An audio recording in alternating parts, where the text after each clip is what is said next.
It's very common that between ADHD and anxiety, it's hard to know what's what. Gotcha. And also, with that being said, is that a lot of times people can fly a little bit under the radar, where there's lots of different kind of thoughts and kind of values around maybe not seeking treatment or diagnosis of ADHD.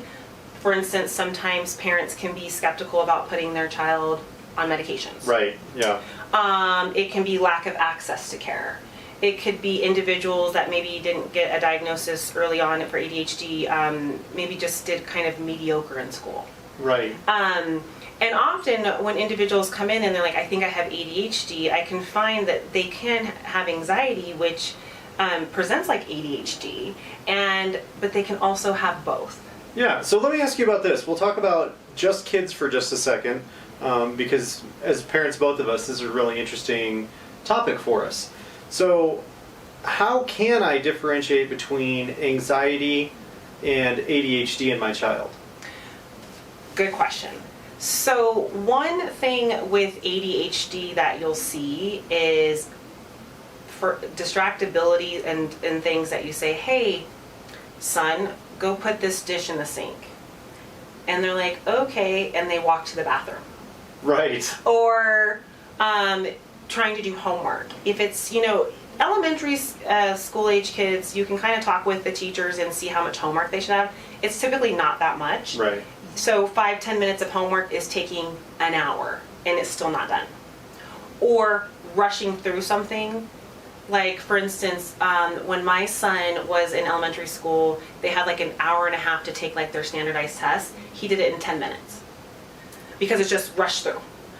Because that's the brain saying, I can't pay attention, I'm just going to do it and get it over with, right? Right. Without kind of being able to process and think, oh, maybe I should take time and look at what everybody else is doing and stay in my seat and do those things. Where anxiety for children often is fear of things. Okay.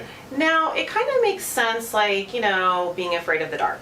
Right. Right? So you can do things like get a nightlight or check under their bed at night, kind of those things.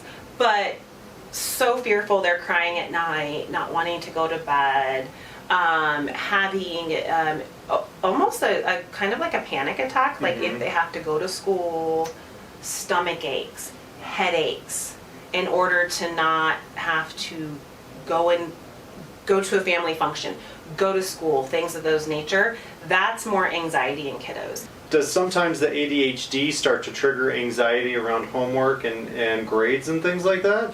I would say yes. Now, often when we do a full evaluation, we can kind of tease it out by, number one, seeing a child in an office for an hour appointment.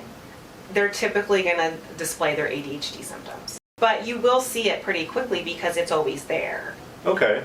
So, this has been a rather anxiety-creating period in life or time for all of us. Is there something we should be doing with our kids? Should we be talking to them differently? Is it a good idea to talk about, current events or the virus in general? I would say yes. And I mean, each child can be a little bit different, so you have to use your parental intuition or, just kind of knowing your child of what we don't want to scare them. Right. Because there's scary things happening. We're not maybe going to go to the statistics of what's going on with, cases with COVID, but we might be like, this is why we do those things. And if we do those things, then we're more likely to be safe. Just having those conversations that help them reassure and not kind of feed into a lot of things. Okay. So, it can be, and of course, like, there's no like right way to or wrong way. We kind of learn as we go, but it, and it's about just kind of helping your child be prepared for a time that's none of us are prepared for. Yeah, so we're just kind of all learning together. So that's kids. Let's talk about teenagers for a second, because this is one, you and I both have teenage kids. It's a concern for me. They aren't quite as good about verbalizing what they're really feeling, and that's funny to say, but I think sometimes younger kids are just a lot more open than the teens are. So what should I be looking for in my teenagers? If we talk about ADHD first, so one thing you will see, if you're kind of not sure and you're kind of waiting, you will see academic performance go down. And that is because things like math and reading are they build every year, right? Right. Well, with ADHD, if it's not treated and appropriately, they're not retaining. Gotcha. And so academic performance going down. I mean, they will still typically have the same type of ADHD symptoms that younger kids will have. The hyperactivity can kind of socialize out.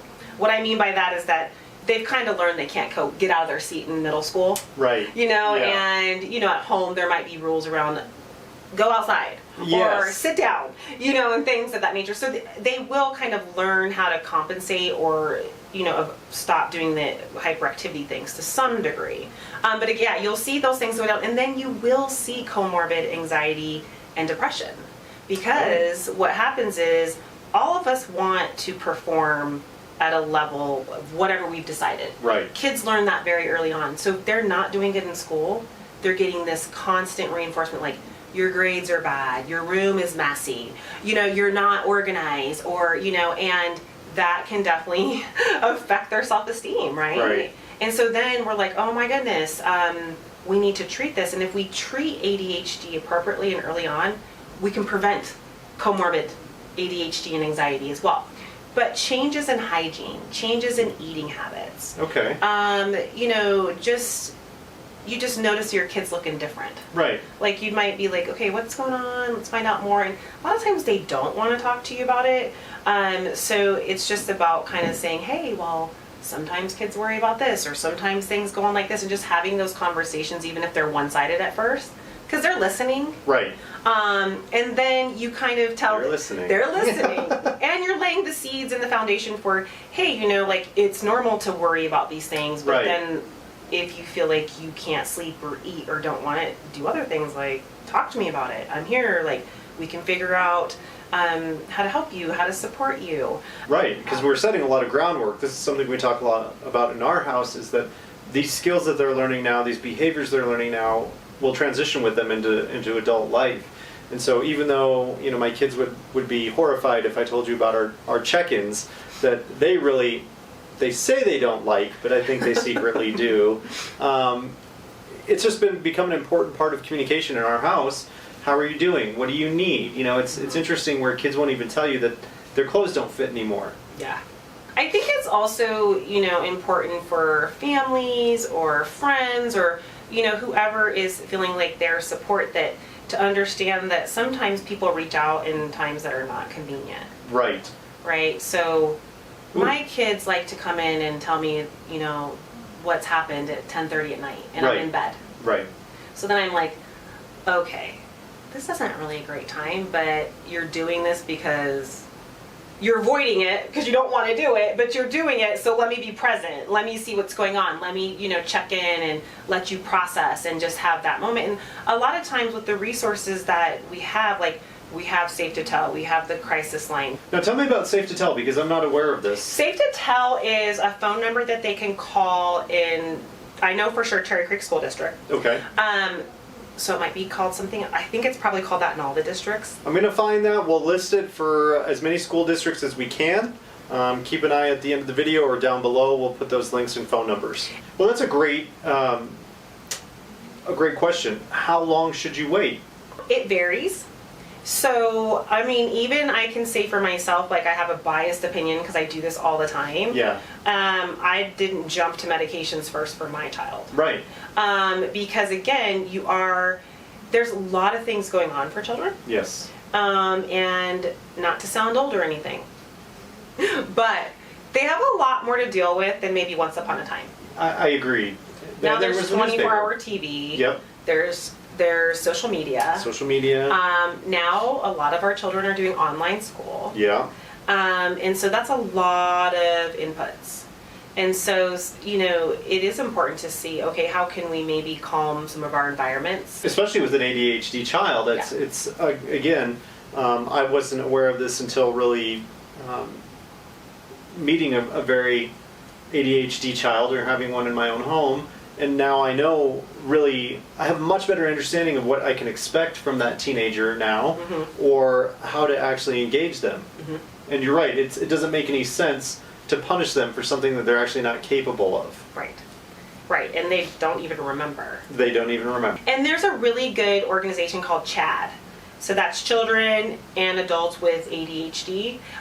It's online, it's chad.org. There's toolkits on there, there's resources, there's ways that you can look for like support groups and things of that nature. It's been around for several decades. Wow. Yeah, and it's free. So you can go online, look at it, because a lot of times in this day and age, my patients are actually like they'll go online and try 10 things Right. before they come see me. So we'll have a link below to that, Chad. I think that's a fantastic resource. Really quickly, I want to have you tell me one way that I can help encourage my teenager or child with ADHD to actually get a chore done. Okay. And this is something that I've read about and was really helpful for me, but I would like to hear you kind of tell us, how can I actually get my child to get a chore done? Okay. So with chores, or anything for that matter, things like homework, you want to have a realistic time frame. Right. So if you've asked, what's the expectation? Mondays you do this. Right. Tuesdays you do this. And what time do you want them to do it? Set timers. Have written reminders on the fridge, or have, you can have a chore board. And then what is the reinforcement? Positive reinforcement is going to basically make them want to do it again. So do they get extra privileges? Do they get an allowance?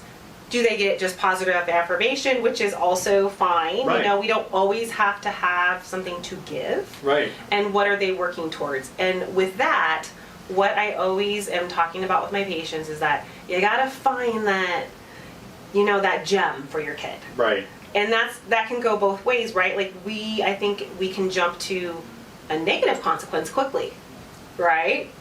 Well, you lose your phone, or you're grounded, or this is so, and it's really about reframing and like, oh my gosh, look, thank you so much for doing that. Like, I really appreciate when you do that, and just reinforcing simple things. Right. And being quick and consistent.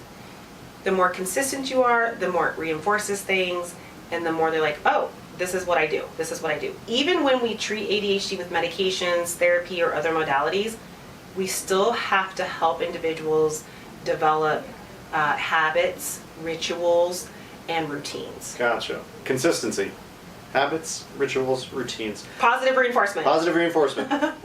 That's a great segue into, I know that you've kind of been exploring some adjuncts that can help decrease the side effects. And I know you were telling me about this another time, but A, I want to talk about that more, and B, I want to talk about if it's effective for both adults and adolescents. With kids, I would love to be able to add supplements first, behavior modifications, some therapy modalities, and then, I'm not going to wait like years or anything, but just to see, let's try these things, see how they kind of work, and then if we need to kind of go to the medication realm. The things that can be helpful for ADHD even alone is magnesium. Okay.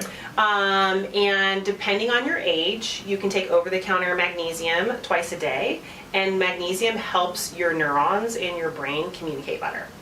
So if we don't, about 60% of children with ADHD have magnesium deficiency. Wow.